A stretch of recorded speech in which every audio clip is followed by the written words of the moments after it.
Happy birthday, Beatriz. Sua surpresa está chegando. Meu marido ergueu a taça de vinho com um sorriso que todos os outros confundiram com amor. Eu sorri de volta.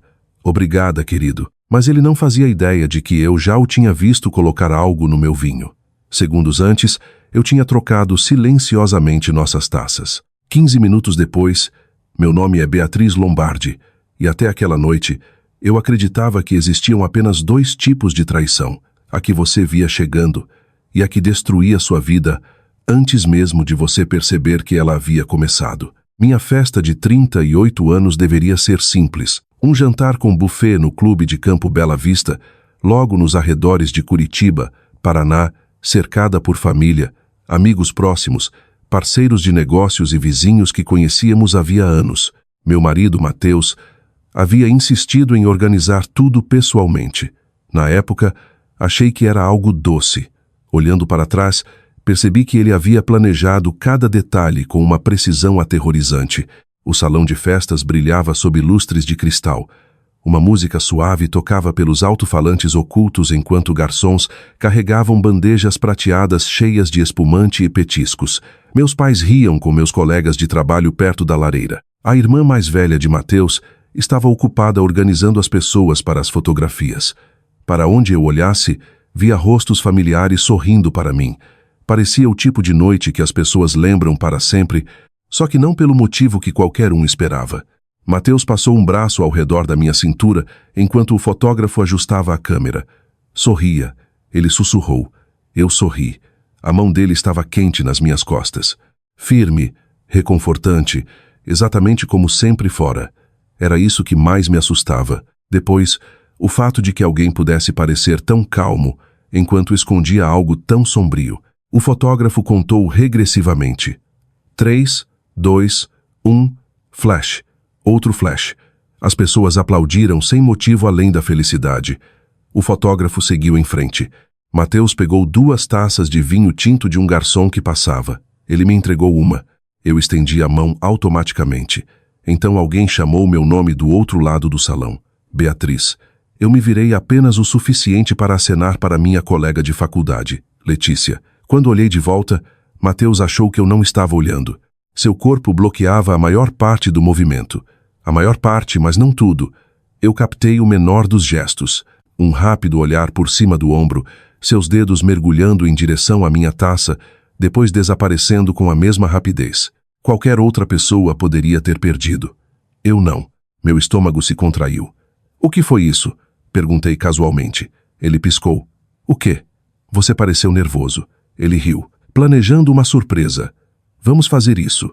Ao nosso redor, a festa continuou sem interrupção.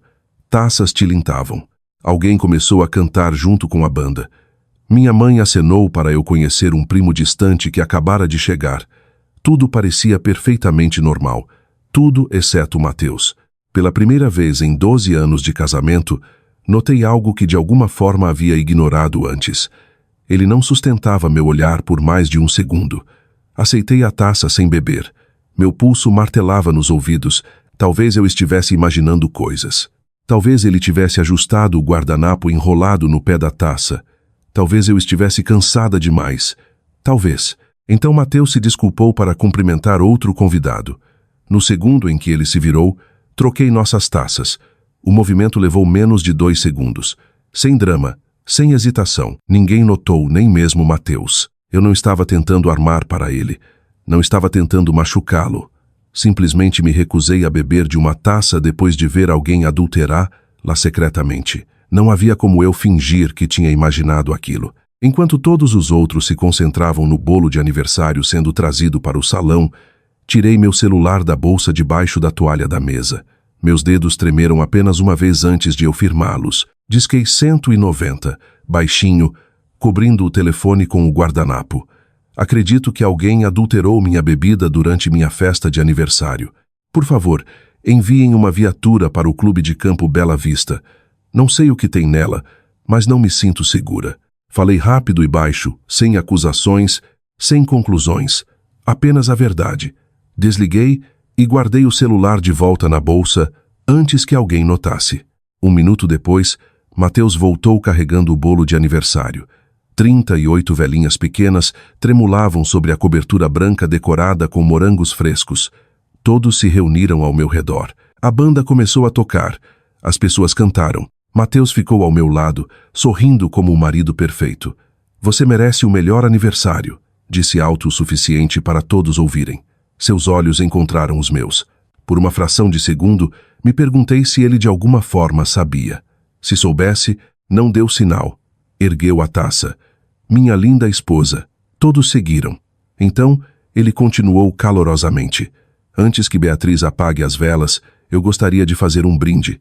O salão ficou em silêncio. Eu te amei por 12 anos incríveis. Os convidados sorriram. Você mudou minha vida. Aplausos. E hoje à noite, ele ergueu a taça que eu tinha trocado. Sua maior surpresa finalmente chegou. Ele deu um longo gole, depois outro.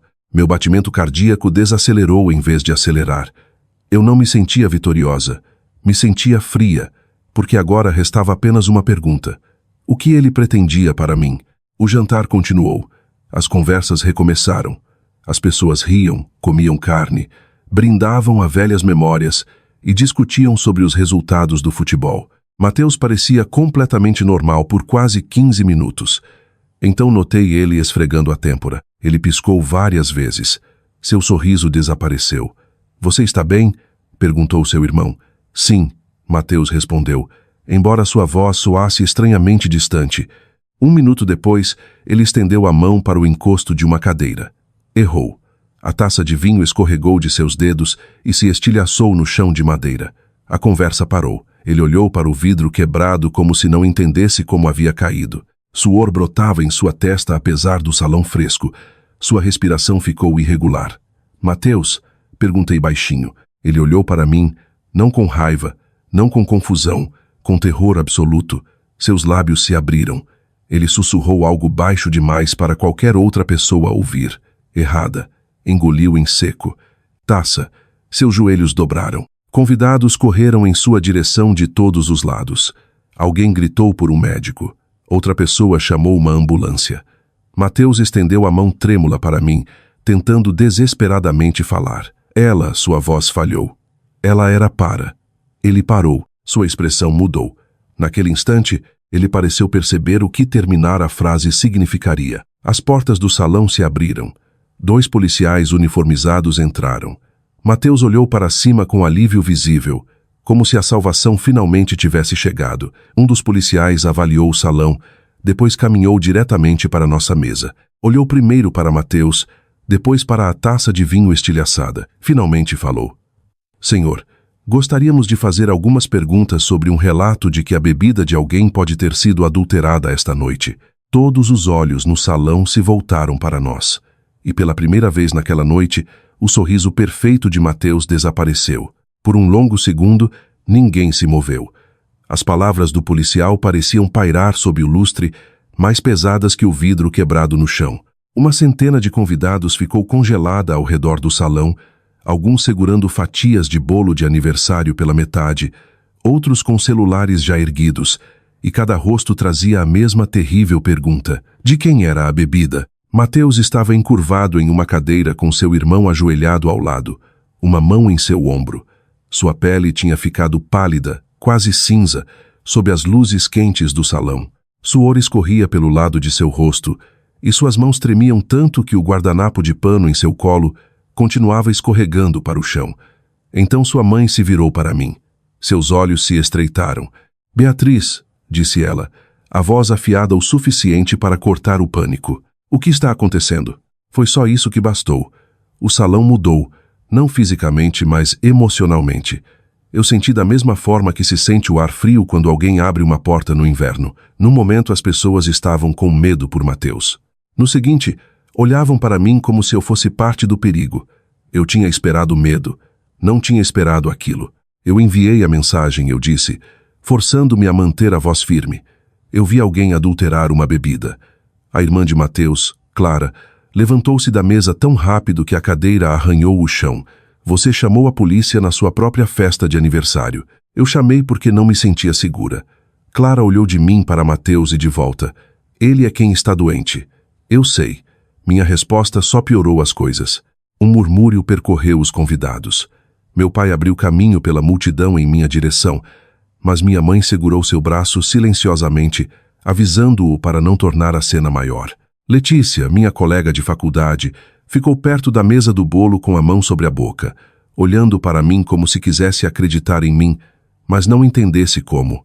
Um dos policiais se aproximou. Ele era de meia idade, com olhos cansados e voz calma. O tipo de homem que passara anos entrando em salas onde todos já estavam gritando. Senhora, disse ele para mim, a senhora é Beatriz Lombardi? Sim. Foi a senhora quem ligou para o 190? Sim. A senhora consumiu algum álcool da taça em questão? Não. A cabeça de Mateus se ergueu ligeiramente. Seus olhos encontraram os meus. Por um breve e horrível momento, não havia nenhuma doença neles. Apenas um aviso. O segundo policial se agachou perto do vidro quebrado, mas não o tocou. Precisamos que todos se afastem. Ninguém toque na mesa, nas taças ou em qualquer coisa desta área. Um homem mais velho perto do bar murmurou. Meu Deus. A ambulância chegou minutos depois.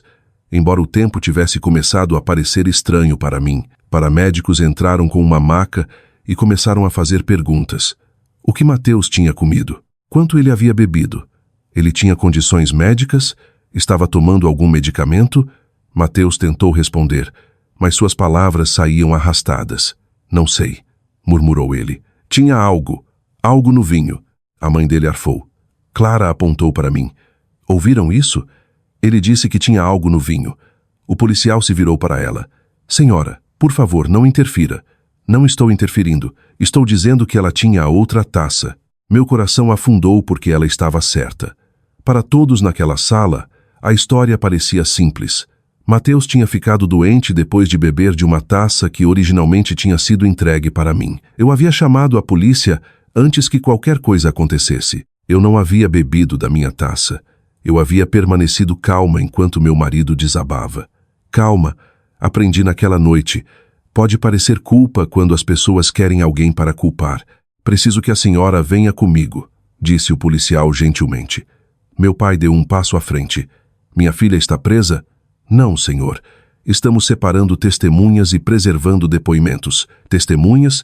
A palavra deveria ter me confortado. Não confortou. Eles me levaram para uma pequena sala de estar ao lado do corredor principal, o tipo de espaço quieto que os clubes de campo usam para festas de noivado ou ligações privadas.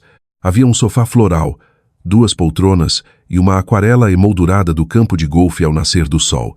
Do lado de fora da porta, eu conseguia ouvir vozes abafadas, passos apressados e, uma vez, Mateus gemendo enquanto os paramédicos o levavam passando. Fechei os olhos, não porque tivesse medo do que havia acontecido, mas porque tinha medo do que quase tinha acontecido. O policial sentou-se à minha frente com um bloco de anotações. Conte-me exatamente o que a senhora viu. Então eu contei. Contei sobre Mateus me entregando o vinho, sobre Letícia chamando meu nome, sobre me virar bem a tempo de ver a mão dele perto da minha taça. Contei que não sabia o que ele havia feito, apenas que algo estava errado. Contei que troquei as taças porque tinha medo de beber da minha. O policial ouviu sem interromper. Quando terminei, ele perguntou, por que a senhora não o confrontou? Olhei para minhas mãos. Meu anel de casamento captou a luz. Porque se eu estivesse errada, eu teria humilhado meu marido na frente de nossos amigos.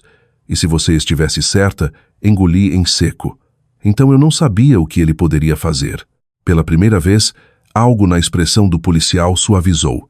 Ele anotou aquilo. Quase 1 hora se passou antes que permitissem que meus pais e Letícia entrassem na sala de estar. Minha mãe me abraçou tão forte que eu mal conseguia respirar. Meu pai não disse nada a princípio, apenas ficou na minha frente, maxilar cerrado, olhos úmidos de raiva. Ele estava se esforçando muito para se controlar. Letícia sentou-se ao meu lado e sussurrou. B, que diabos está acontecendo? Eu não sei, mas isso já não era inteiramente verdade. Eu sabia que Mateus esperava que eu bebesse daquela taça. Sabia que ele ficara aterrorizado quando percebeu que tinha bebido dela em vez disso. E sabia que sua frase inacabada, ela era para, nunca sairia da minha mente. Perto da meia-noite, outro policial retornou. Pode ir para casa, senhora Lombardi, disse ele. Seu marido está estável. Está sendo tratado no Hospital São Lucas. Minha mãe soltou um suspiro de alívio apesar de tudo.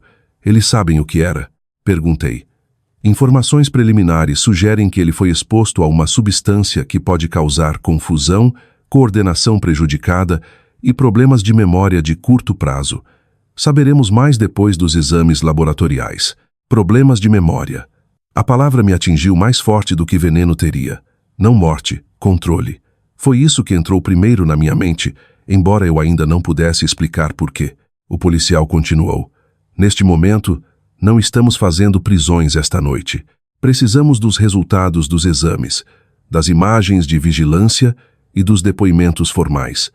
A voz de Clara irrompeu em algum lugar do corredor. Vocês vão deixá-la ir embora? A porta ainda estava aberta o suficiente para eu ouvir. Ela fez isso com ele. Meu pai se virou imediatamente, mas eu segurei seu pulso. Não, sussurrei.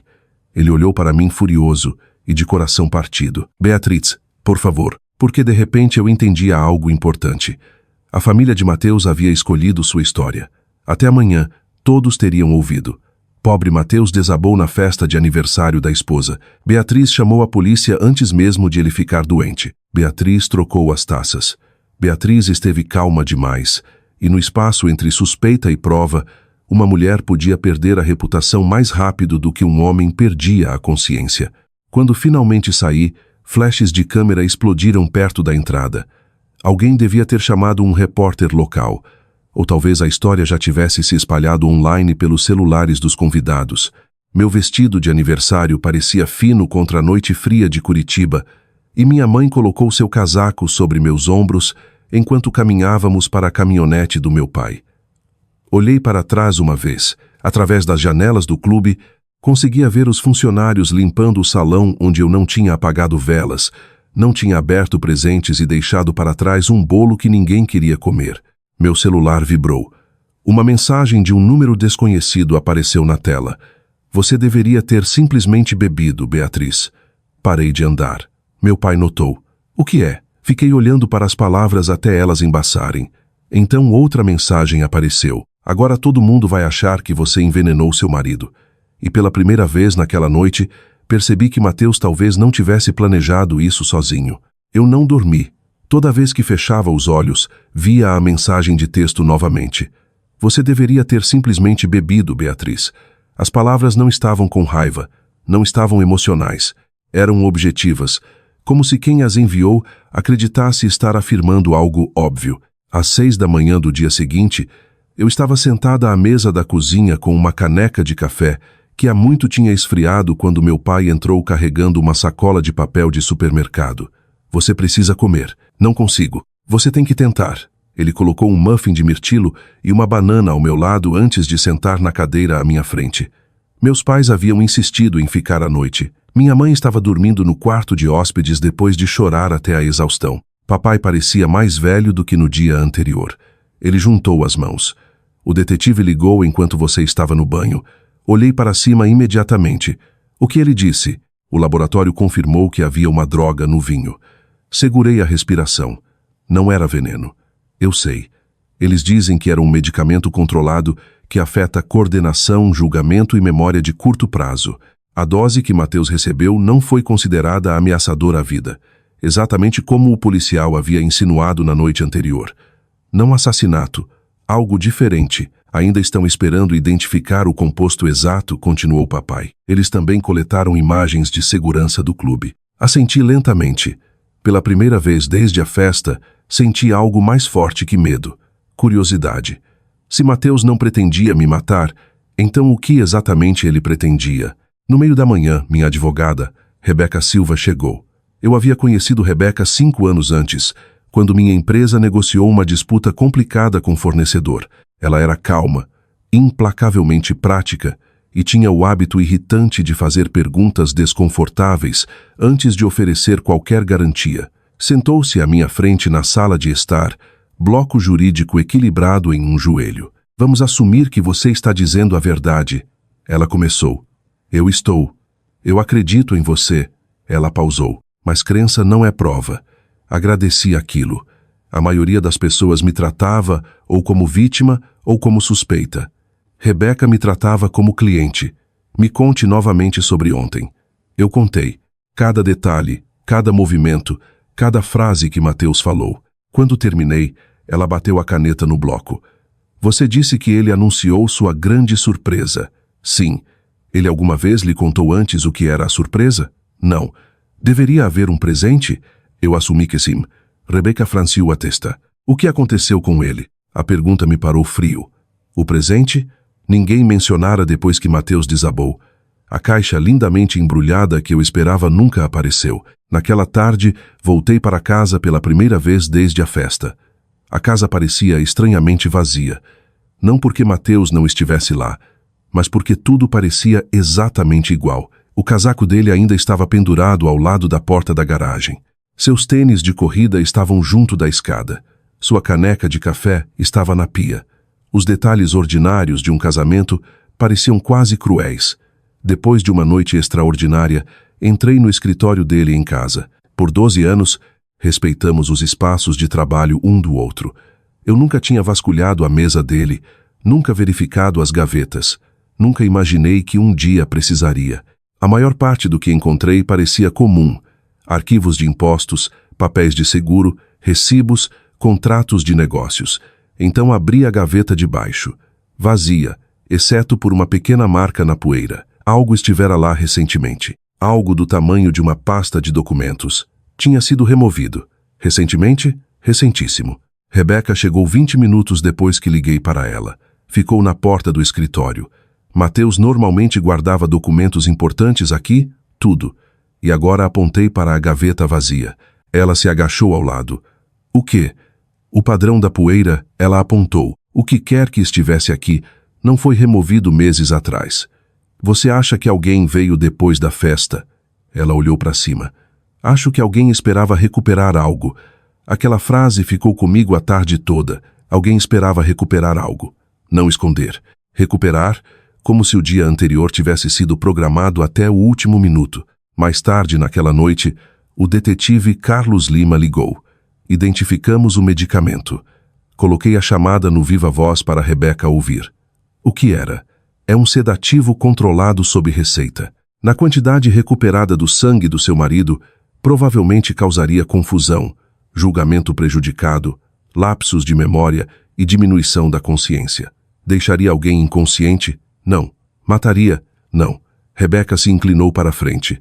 Para que alguém tipicamente usaria uma droga assim? O detetive hesitou. Não posso especular. Você pode. Um silêncio mais longo se seguiu. Fora do registro. Fora do registro. É mais consistente com alguém tentando manipular as decisões de uma pessoa do que tentar prejudicá-la fisicamente. A sala ficou muito quieta. Rebeca e eu nos olhamos. Nenhuma de nós falou até o fim da chamada. Então ela finalmente disse: Isso não era sobre fazer você desaparecer. Não, era sobre tornar você complacente. A palavra fez meu estômago se contorcer. Aquela noite, não consegui parar de pensar. Todo jantar de aniversário, todo gala de caridade, toda festa de fim de ano em que Mateus insistira em servir meu vinho pessoalmente, toda manhã em que eu acordava com dor de cabeça e culpava o estresse, toda conversa esquecida, todo detalhe perdido. De repente lembrei de algo que me incomodara meses antes. Houve uma reunião de diretoria depois. Um dos nossos contadores tinha me agradecido por aprovar um adiamento na aquisição de uma propriedade. Eu ri porque não tinha memória de ter aprovado nada. Mateus sorrira e dissera: Você tem trabalhado demais. Eu acreditara nele. Agora não tinha tanta certeza. Na manhã seguinte, dirigi até meu escritório no centro. Minha assistente, Camila, me recebeu com um abraço constrangedor. Fico tão feliz que você esteja bem. Obrigada. Ela baixou a voz. As pessoas estão comentando. Eu sei. Eu não acredito nelas. A lealdade dela quase me fez chorar. Enquanto caminhávamos para meu escritório, ela hesitou. Teve algo estranho ontem de manhã. O quê? Um motoboy entregou um envelope marcado como pessoal. Eu nunca vi. Mateus pegou. Meus passos pararam. Ele disse que entregaria para você durante seu jantar de aniversário. De qual empresa? Não lembro. Você pode verificar? Camila procurou no registro de entregas. 30 segundos depois, olhou para cima. Não era uma empresa. O que você quer dizer? Veio de um escritório de advocacia. Rebeca estava no meu escritório em menos de 1 hora. Pedimos uma cópia do recibo de entrega. O nome do remetente aparecia no topo. Barros e Coutinho Advogados. Nenhuma de nós reconheceu. Rebeca abriu o laptop imediatamente. 5 minutos depois, olhou para mim com olhos estreitados.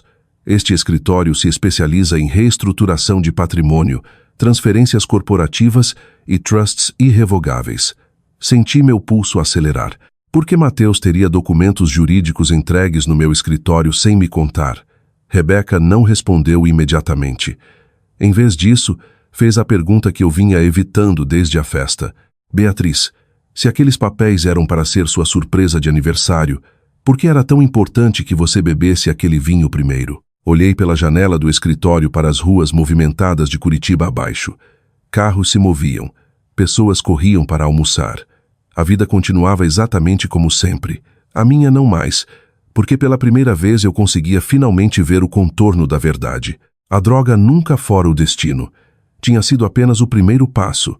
O que Mateus queria exigia que eu permanecesse viva, exigia que eu permanecesse consciente, mas exigia que eu confiasse nele tempo suficiente para assinar algo que nunca assinaria com a mente clara. E em algum lugar entre os documentos jurídicos desaparecidos, a gaveta vazia no escritório dele e as mensagens anônimas. Alguém ainda tentava terminar o plano que falhara na minha festa de aniversário. Rebeca me disse para não ligar para a Barros e Coutinho. Ainda não, ela disse, parada no meu escritório com os braços cruzados e os olhos fixos no recibo de entrega. Se Mateus os usou ou se alguém lá está ajudando ele, ligar só vai alertá-los. Então o que fazemos? Fazemos perguntas mais quietas. Esse era o dom de Rebeca. Ela nunca soava assustada. Soava como uma mulher arrumando móveis em uma sala, enquanto todos os outros corriam de um incêndio. Ao meio-dia, ela havia enviado uma carta formal de preservação para o clube Barros e Coutinho, o consultor financeiro de Mateus e nosso contador pessoal, exigindo que retivessem e-mails, registros de chamadas, rascunhos, imagens de segurança e registros de entrega. Também notificou o banco que nenhuma transferência envolvendo minha assinatura seria processada sem confirmação verbal direta minha e presença de um advogado independente. Pense nisso como trancar as portas, ela disse. Olhei para ela do outro lado da mesa de conferência. E se alguém já estiver dentro, então descobrimos quem deu a chave. Naquela tarde, o detetive Carlos Lima ligou novamente. Ele havia revisado imagens suficientes do clube para confirmar que Mateus havia manipulado as 2 taças de vinho antes de me dar uma. O ângulo não mostrava o objeto exato entrando na taça, mas mostrava seu corpo bloqueando a mesa, sua mão se movendo e depois eu trocando as taças segundos depois. Não provava tudo, mas provava o suficiente para impedir as pessoas de fingirem que eu havia inventado o momento. Ainda assim, a história fora do nosso pequeno círculo já havia ganhado vida própria. Ao anoitecer, meu nome estava nas páginas de fofoca locais. Esposa chama polícia antes de marido desabar em festa de aniversário. Empresária tem marido hospitalizado após incidente com vinho. Convidados questionam comportamento estranho na celebração do clube. Ninguém disse envenenamento tentado diretamente. Não precisavam. A família de Mateus fez o resto. Clara postou uma fotografia da festa, tirada minutos antes de ele desabar. Nela, Mateus estava ao meu lado, sorrindo com um braço ao redor da minha cintura. Sua legenda dizia: "Às vezes as pessoas mais próximas são as que você deve temer mais." Minha mãe ligou chorando. Meu pai ligou furioso. Camila enviou apenas 4 palavras. "Nós sabemos a verdade." Eu queria que isso bastasse. Não bastava porque a verdade que eu estava aprendendo precisava de evidências. Caso contrário, era apenas outra versão de uma história que alguém mais barulhento poderia abafar. A primeira grande pista veio de alguém que eu não esperava. Seu nome era Diego Reis, um dos bartenders do clube. Ele ligou para o escritório de Rebeca na manhã seguinte e perguntou se poderia falar em particular. Ele tinha esposa, 2 filhos e, em suas palavras, nenhum interesse em se arrastar para problemas jurídicos de gente rica, mas também tinha consciência. Nos encontramos com ele na última mesa de um restaurante tranquilo na Avenida Batel. Ele usava um moletom cinza, mantinha o boné baixo e mexia o café sem beber. "Não sei o que ele colocou na taça", disse Diego, "mas sei que ele me perguntou algo estranho." Rebeca colocou o gravador na mesa depois de obter permissão dele. O que ele perguntou? Diego olhou para a janela da frente como se verificasse se alguém o seguira. Ele perguntou se vinho tinto esconderia um comprimido esmagado. Minhas mãos ficaram frias ao redor da caneca de café. 2 semanas antes da festa, ele disse que era para uma brincadeira, como um daqueles comprimidos amargos falsos.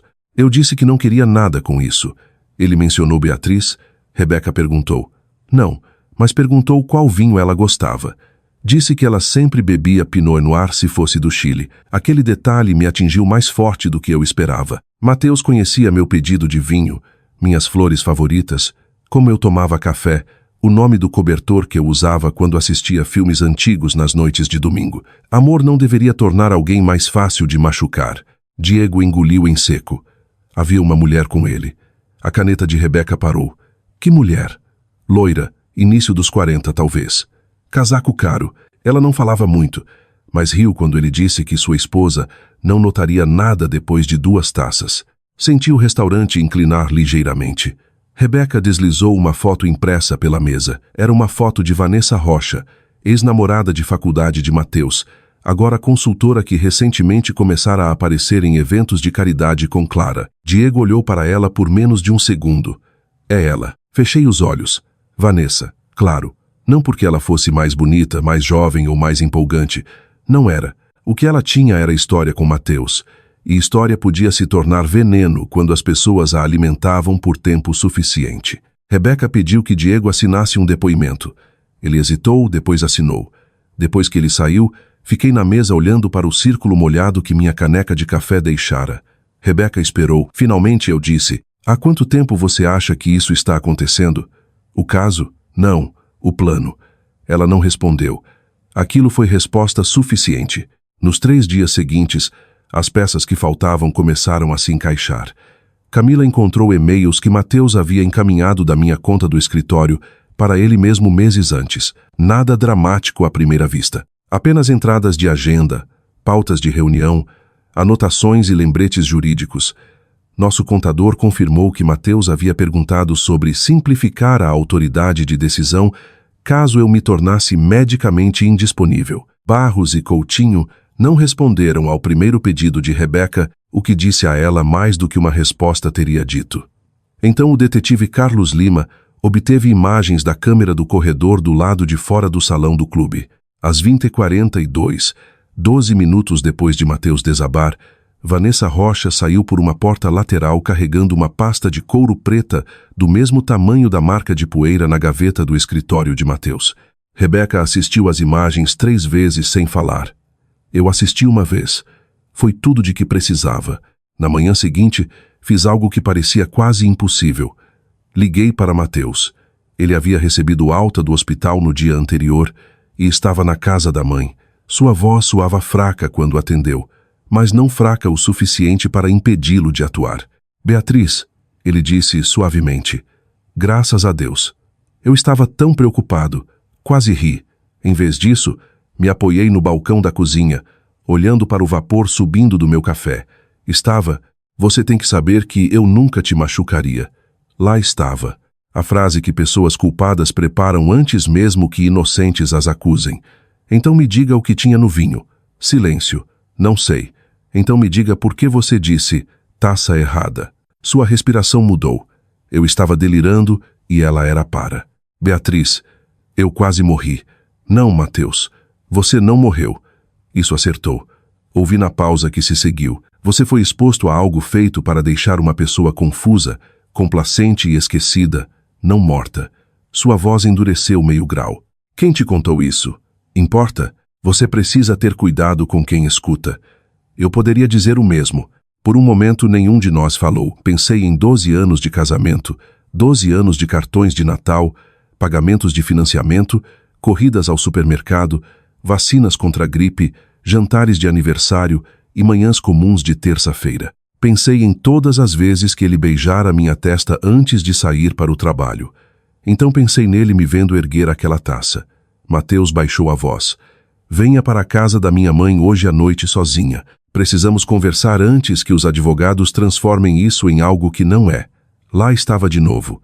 Controle disfarçado de preocupação. Não, Mateus. Não vou me encontrar com você sem minha advogada. Sua suavidade desapareceu.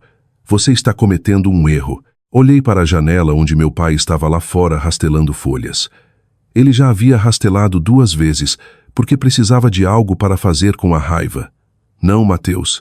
Eu disse baixinho. Eu cometi um erro quando confiei em você com minha bebida. Então desliguei. Naquela noite, outra mensagem anônima chegou.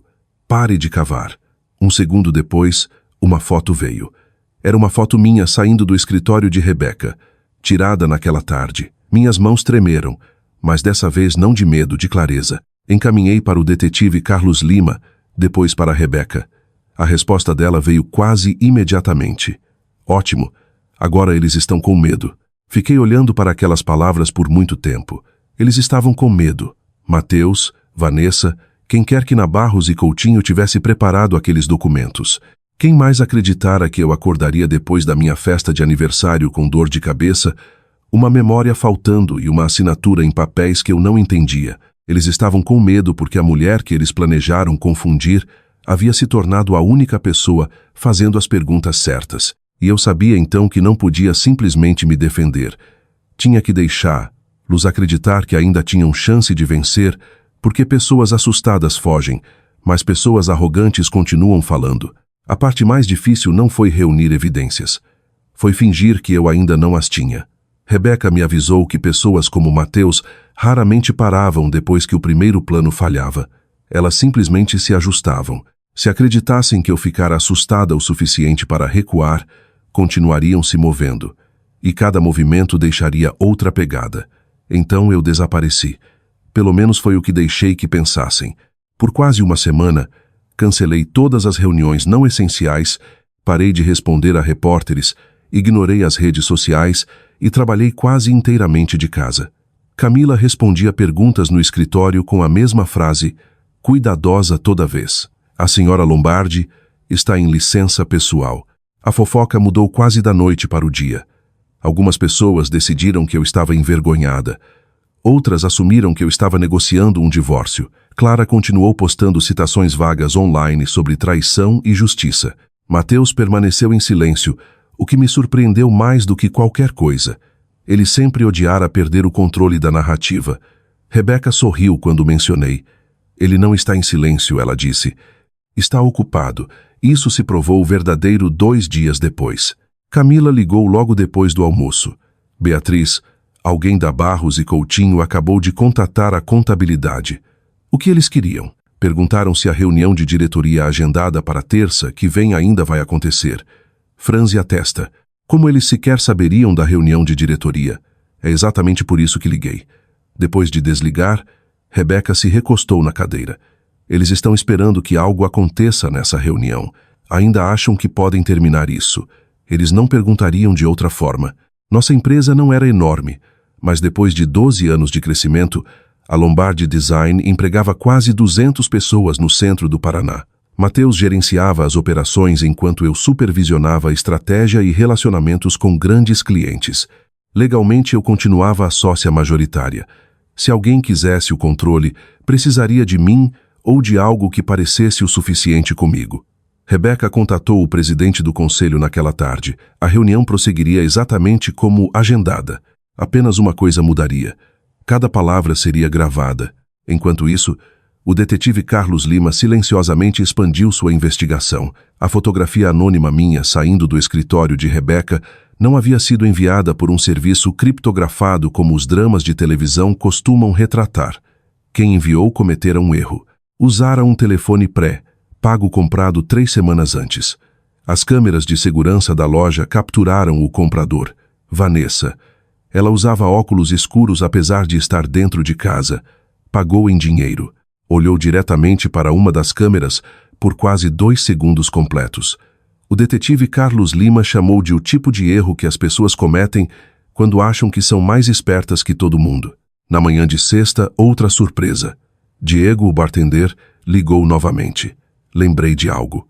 Rebeca o colocou no viva voz. A mulher Vanessa. Sim, quando ela saiu do clube naquela noite, não estava mais carregando aquela pasta de couro. Rebeca e eu trocamos um olhar. Tem certeza? Tenho certeza absoluta. Então ela saiu com ela, mas não quando chegou ao carro. Meu pulso acelerou. Então quem pegou? Não sei. A resposta veio de um lugar totalmente inesperado. No final da tarde, um funcionário de manutenção idoso do clube contatou o detetive Carlos Lima depois de ver as notícias locais. Ele lembrava de ter limpado o salão depois que todos foram embora. Havia uma pasta de couro preta debaixo da mesa principal. Ele assumiu que um convidado havia esquecido. Entregou para achados e perdidos. Ninguém nunca reivindicou. Às 6 da tarde, o detetive Carlos Lima estava dentro do escritório administrativo do clube, abrindo um armário de armazenamento. Dentro estava a pasta de documentos, exatamente onde todos haviam esquecido de procurar. Ele ligou para Rebeca antes de abri-la. Achei que a senhora iria querer testemunhar isso. 1 hora depois, Rebeca me ligou. Eles encontraram. Levantei tão rápido que minha cadeira tombou para trás. O que tem dentro? Um rascunho de acordo de transferência de ações. Parei de respirar. Também há emendas de trust, autorizações bancárias, resoluções corporativas. Minha voz mal funcionava. Minha assinatura? Não. Uma pausa. Espaços para a assinatura. Me apoiei no balcão da cozinha. Então eles nunca terminaram. Não conseguiram. A voz de Rebeca suavizou. Beatriz, se você tivesse consumido aquela droga, o plano era apresentar esses como sua surpresa de aniversário. Fechei os olhos. O brinde de Mateus ecoou na minha cabeça. Sua maior surpresa finalmente chegou. A surpresa nunca fora joias ou uma viagem ou um anúncio romântico. Fora a papelada. Papelada que teria transferido silenciosamente o controle prático de quase tudo que eu passara 15 anos construindo. Segunda-feira chegou. A reunião de diretoria seria em menos de 24 horas. Às 10 da manhã, Mateus ligou novamente. Dessa vez atendi. Ouvi que você vai à reunião. Vou. Deveríamos resolver isso em particular. Não sobrou nada para resolver. Não precisa haver um escândalo. Quase admirei sua confiança. Mesmo agora, mesmo depois de tudo. Você ainda acha que estou tentando destruir você? Ele disse. Acho que você já tentou me destruir. Você não entende. Então explique. Outro silêncio. Mais longo dessa vez. Finalmente ele suspirou.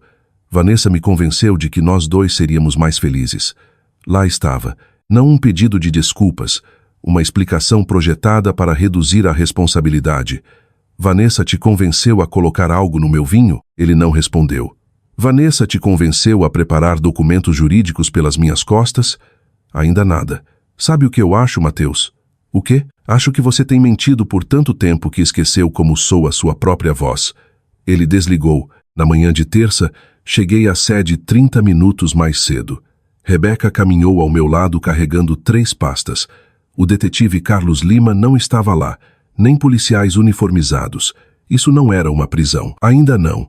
Era outra coisa. Os membros do conselho entraram na sala de conferência um a um.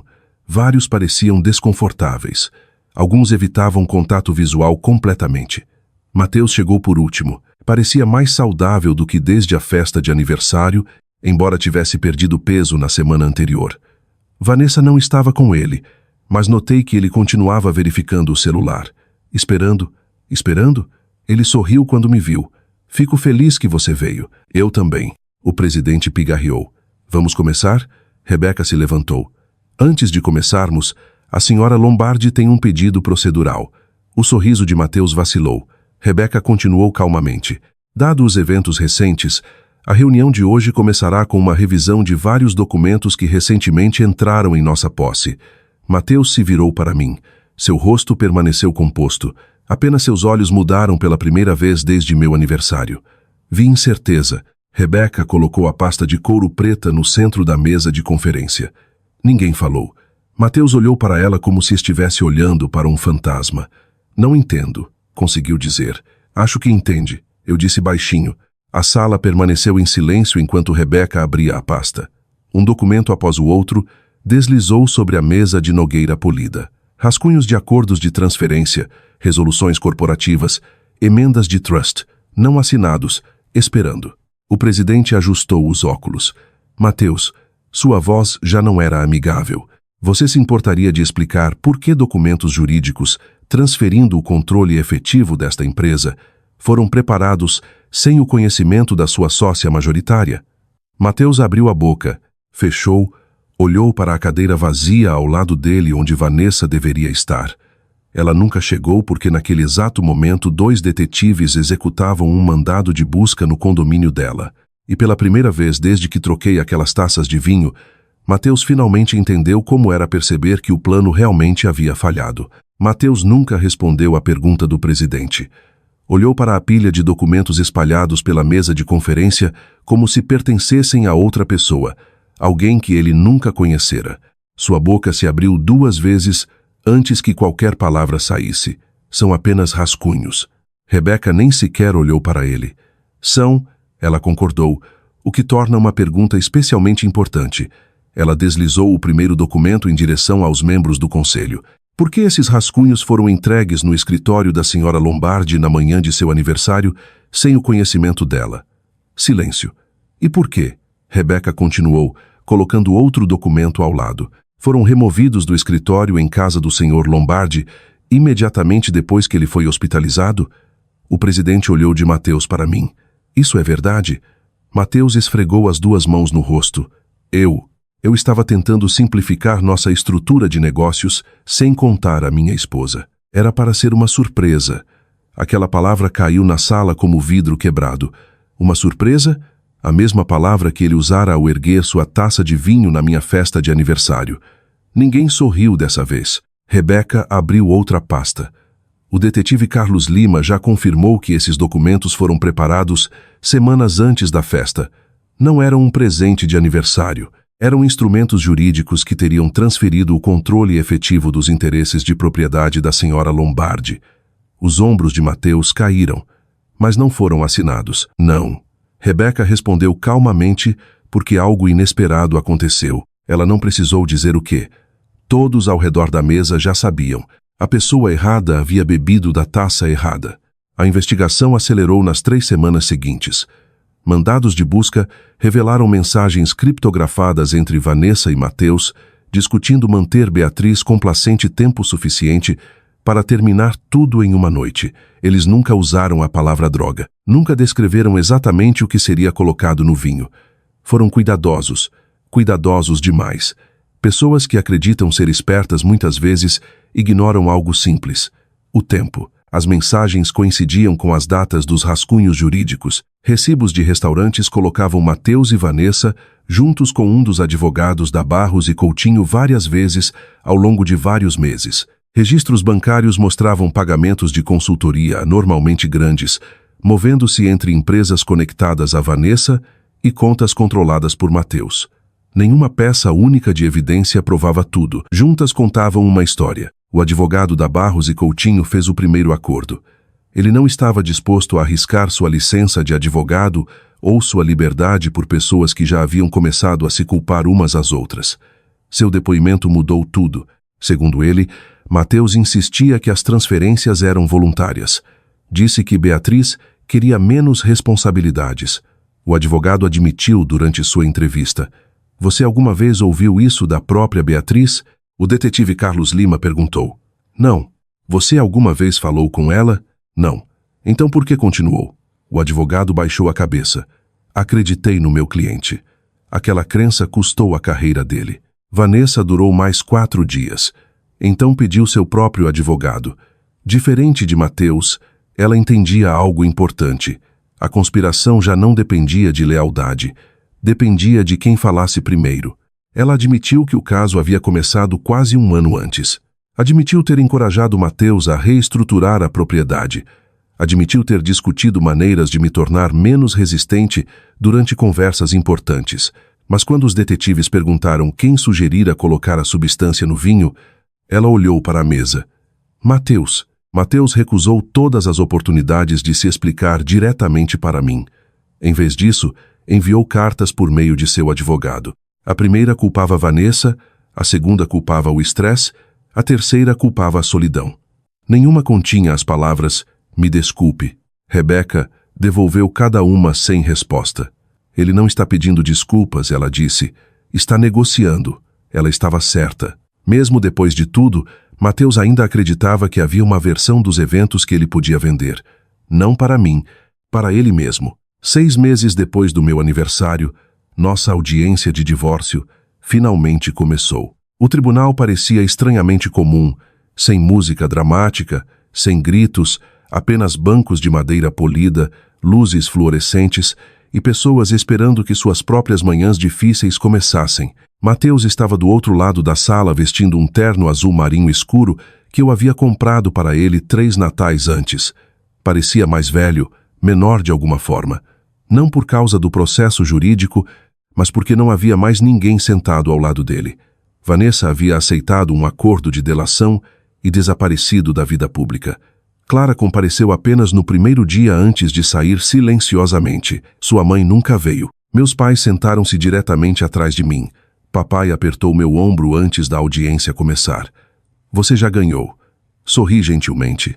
Não, eu sobrevivi. Ganhar tinha se tornado algo diferente. A juíza Eleonora Mendes revisou o acordo de bens, os registros corporativos e os achados da investigação com o mesmo profissionalismo cuidadoso que trazia para cada caso.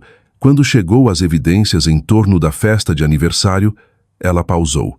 Revisei os relatórios forenses. O tribunal ficou completamente imóvel. O laboratório confirmou que uma substância incapacitante estava presente no vinho consumido pelo senhor Mateus Lombardi. Mateus olhou fixamente para a mesa da defesa. A juíza Mendes continuou. O tribunal também observa que o senhor Lombardi manipulou as 2 taças de vinho imediatamente antes do incidente. Outra pausa. A senhora Lombardi relatou suspeita de adulteração antes que alguém ficasse doente. Ela olhou diretamente para Mateus. Esses fatos importam. Importavam porque não podiam ser reescritos, nem por rumores, nem por lealdade familiar, nem por advogados caros. A verdade finalmente havia alcançado a história. 3 meses depois, a Lombardi Design celebrou seu 20º aniversário. A celebração não se parecia em nada com meu 38º aniversário. Sem salão de festas, sem orquestra, sem discursos elaborados. Fizemos no galpão reformado da sede da empresa, com churrasco de um restaurante local, mesas dobráveis e famílias de funcionários correndo pelo pátio. Camila ria enquanto ajudava as crianças a decorar cupcakes. Diego, o bartender cuja coragem mudara o curso da investigação, compareceu como convidado de honra. Rebeca chegou atrasada carregando nada além de uma sacola de papel de presente. Dentro havia uma simples taça de cristal de vinho. Uma taça gravada com 4 palavras. Sempre confie nos seus instintos. Ri mais forte do que havia rido em meses. Depois a abracei. Naquela noite, depois que todos foram para casa, sentei-me sozinha na varanda dos fundos da minha casa. O divórcio estava finalizado. A empresa estava saudável. As manchetes haviam seguido em frente. O silêncio não me assustava mais. Minha mãe ligou pouco antes do pôr do sol. Feliz aniversário, ela disse. Sorri. Você lembrou. Eu sempre vou lembrar. Eu também. Conversamos sobre coisas comuns. O jardim dela, a viagem de pesca do papai, meu sobrinho começando a faculdade. A vida real finalmente havia retornado. Antes de desligar, ela fez uma pergunta. Você odeia ele? Olhei para o céu laranja que desbotava. Pensei no brinde de aniversário, nas taças trocadas, nas mensagens anônimas, no tribunal, tudo o que se seguiu. Não, respondi honestamente. Eu odeio o que ele escolheu. Depois que a ligação terminou, servi água com gás na taça de cristal de Rebeca e ergui em direção à noite quieta. 1 ano antes, Mateus havia me prometido uma surpresa. Ele estava certo, só que não a que esperava. A maior surpresa não foi descobrir o quão profundamente alguém podia me trair. Foi descobrir o quanto mais forte eu me tornei no momento em que parei de ignorar o que meus instintos tentavam me dizer o tempo todo. Às vezes a vingança não é ver outra pessoa perder tudo. Às vezes a vingança é se recusar a se perder. E quando a verdade finalmente chega, ela não precisa gritar. Ela simplesmente fica parada tempo suficiente para que todos os outros vejam. Se esta história nos deixa com uma lição, é esta. Confiança nunca deve exigir que você silencie seus instintos. Amor verdadeiro é construído sobre honestidade, respeito e transparência, não manipulação ou controle. Quando alguém repetidamente pede que você ignore o que sabe no coração, preste atenção. Coragem nem sempre é barulhenta. Às vezes, é a decisão quieta de se proteger antes que seja tarde demais. A justiça pode levar tempo, mas a verdade tem um jeito notável de encontrar a luz do dia. Se a história de Beatriz fez você parar e pensar, adoraríamos ouvir sua perspectiva. O que você teria feito se tivesse visto alguém adulterar secretamente sua bebida? Você os confrontaria imediatamente ou se protegeria silenciosamente como Beatriz fez? Compartilhe seus pensamentos nos comentários abaixo. Se você gosta de histórias reflexivas sobre resiliência, justiça e segundas chances, por favor curta este vídeo, inscreva-se no canal e ative as notificações para não perder a próxima história.